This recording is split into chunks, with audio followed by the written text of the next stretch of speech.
America ಮೂಲದ ಮಹಿಳೆಯ ಮೇಲೆ ಹೋಮ್ ಸ್ಟೇ ಸಿಬ್ಬಂದಿ ಅತ್ಯಾಚಾರ ಆರೋಪ. ಕೊಡಗಿನ ಕುಟ್ಟ ಗ್ರಾಮದಲ್ಲಿರುವ ದೇವಿ ವಿಲ್ಲಾ ಹೋಮ್ ಸ್ಟೇನಲ್ಲಿ ಘಟನೆ.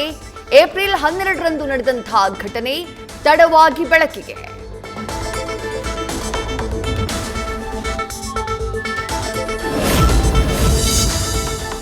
ಕೊಡಗಿನಲ್ಲಾದ ಘಟನೆಯ ಬಗ್ಗೆ ಕಠಿಣ ಕ್ರಮವನ್ನ ತೆಗೆದುಕೊಳ್ತೀವಿ, ಅದನ್ನ ಮುಚ್ಚಿ ಹಾಕುವ ಪ್ರಯತ್ನ ಮಾಡಿದ್ದಾರೆ ಅಂತ ಅನ್ನಿಸ್ತಿದೆ.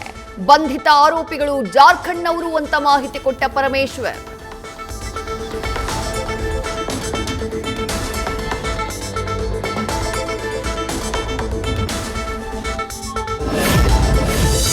ಮಾಟ ಮಂತ್ರ ಮಾಡಿ ಯಾರದ್ದೂ ಬಾಯಿ ಮುಚ್ಚಿಸೋಕಾಗಲ್ಲ.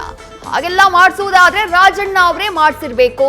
ಸಿಎಂ ಸಿದ್ದರಾಮಯ್ಯ ಮೇಲೆ ಮಾಟ ಮಂತ್ರ ಮಾಡಿಸಿದ್ದಾರೆ ಎಂದಿದ್ದ ಮಾಜಿ ಸಚಿವ ಕೆಎನ್ ರಾಜಣ್ಣಗೆ ಶಾಸಕ ಎಚ್.ಸಿ. ಬಾಲಕೃಷ್ಣ ಲೇವಡಿ.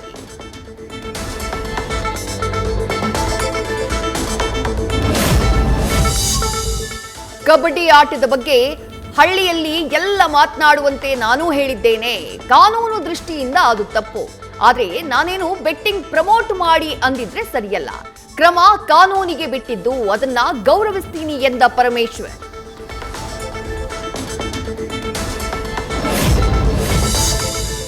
ಮತ್ತೊಮ್ಮೆ ನಾರಿ ಶಕ್ತಿ ವಂದನ್ ಬಿಲ್ ಮಂಡಿಸೋಕೆ ಕೇಂದ್ರ ತಯಾರಿ. ಇವತ್ತಿನಿಂದ ರಾಜ್ಯದಲ್ಲಿ ಬಿಜೆಪಿ ಮಹಿಳಾ ಮೋರ್ಚಾ ಫುಲ್ ಆಕ್ಟಿವ್.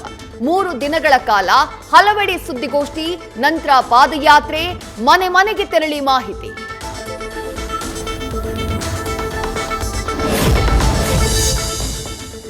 ಬಿಬಿಎಂಪಿಯನ್ನ ಜಿಬಿಎ ಮಾಡೋ ಮೂಲಕ ವಾರ್ಡ್ಗಳ ವಿಂಗಡಣೆ. ಇಲ್ಲಿ ವಿಭಜಿಸಿರುವ ಕಾಂಗ್ರೆಸ್ ಕೇಂದ್ರದಿಂದ ಲೋಕಸಭಾ ಕ್ಷೇತ್ರಗಳ ವಿಂಗಡಣೆಗೆ ಅಡ್ಡಿ. ಕಾಂಗ್ರೆಸ್ ವಿರುದ್ಧ ಹರಿಹಾಯ್ತಿರೋ ಬಿಜೆಪಿ.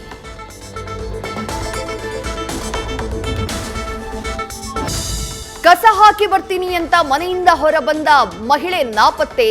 ನಿದ್ದೆ ಮಾತ್ರೆ ಹಾಕಿ ಪರಿಚಿತ ವ್ಯಕ್ತಿಯ ಜೊತೆ ಮನೆ ಬಿಟ್ಟು ಪರಾರಿ. ಬಾಗಲಗುಂಟೆ ಪೊಲೀಸ್ ಠಾಣೆಯಲ್ಲಿ ಪತಿಯಿಂದ ದೂರು.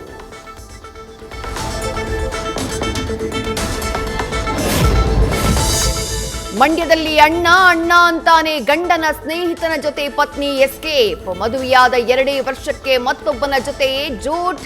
2ನೇ ಮದುವೆಯಾಗಿ ಫೋಟೋ ಕಳುಹಿಸಿದ ಹೆಂಡತಿ.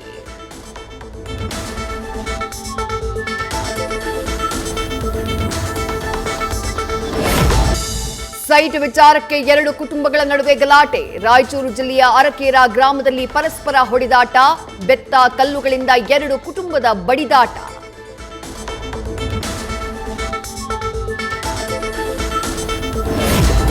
ಬೆಂಕಿ ಯುದ್ಧಕ್ಕೆ ಸಾಕ್ಷಿಯಾದ ಶ್ರೀ ಕಟೀಲು ಕ್ಷೇತ್ರ. ದುರ್ಗಾ ಪರಮೇಶ್ವರಿ ಸನ್ನಿಧಾನದಲ್ಲಿ ತೂಟೇದಾರ ಉತ್ಸವ. ಅತ್ತೂರು ಕೊಡೆತ್ತೂರು ಗ್ರಾಮದ ಜನರ ಮಧ್ಯೆ ಅಗ್ನಿ ಯುದ್ಧದ ಸಂಪ್ರದಾಯ ಸಂಪನ್ನ. ಚಿತ್ರದುರ್ಗದ ಕೊಳಾಳ್ ಗ್ರಾಮದಲ್ಲಿ ನೀರಿಗೆ ಹಾಹಾಕಾರ. ಹೊಳಲ್ಕೆರೆ ತಹಶೀಲ್ದಾರ್ಗೆ ಘೇರಾವ್ ಹಾಕಿದ ಗ್ರಾಮಸ್ಥರು. ರಾತ್ರಿಯಾದ್ರೂ ಬಿಡದೆ ನೀರಿಗಾಗಿ ಪಟ್ಟು. ಕೊನೆಗೆ ಪೊಲೀಸ್ ಭದ್ರತೆಯಲ್ಲಿ ಹೊರಹೋದ ತಹಶೀಲ್ದಾರ್.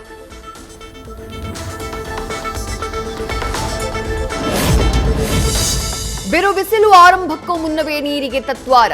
ಬೋರ್ವೆಲ್ ಕೆಟ್ಟು ಹೋಗಿಲ್ಲ, ಆದ್ರೂ ಕುಡಿಯೋಕ್ ನೀರಿಲ್ಲ. ನೀರಿಗಾಗಿ ಕೊಡ ಹಿಡಿದು ಬೆಳಗಾವಿಯ ರಂಗದೋಳಿ ಗುತ್ತಿ ಗ್ರಾಮಸ್ಥರ ಪ್ರತಿಭಟನೆ.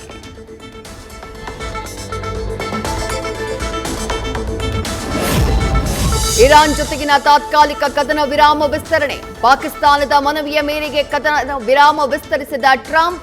ಹಾರ್ಮುಜ್ನಲ್ಲಿ ಅಮೆರಿಕ ನೌಕಾಪಡೆಯ ನಿಗಾ ಮುಂದುವರಿಕೆ.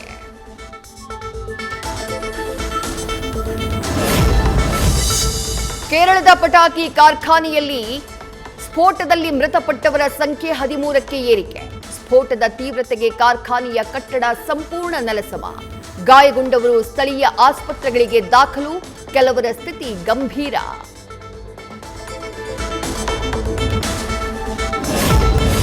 ರಾಕಿಂಗ್ ಸ್ಟಾರ್ ಕೆಜಿಎಫ್ 3 ಮಾಡೋದು ಕನ್ಫರ್ಮ್. ನಾನು ಮತ್ತು ಪ್ರಶಾಂತ್ ನೀಲ್ ಹೊಸ ಐಡಿಯಾಗಳನ್ನ ಚರ್ಚೆ ಮಾಡ್ತಿದ್ದೀವಿ. ಸ್ಕ್ರಿಪ್ಟ್ ಆದ ಕೂಡಲೇ ಕೆಜಿಎಫ್ 3 ಮಾಡ್ತೀವಿ. ಸಿನಿಮಾಕಾನ್ ಸಂದರ್ಶನದಲ್ಲಿ ಮಾಹಿತಿ ಹಂಚಿಕೊಂಡ ಯಶ್. ನ್ಯೂಸ್ ಫಸ್ಟ್ ನಿರ್ಭೀತಿಯಿಂದ ನಿಮ್ಮ ಪರವಾಗಿ.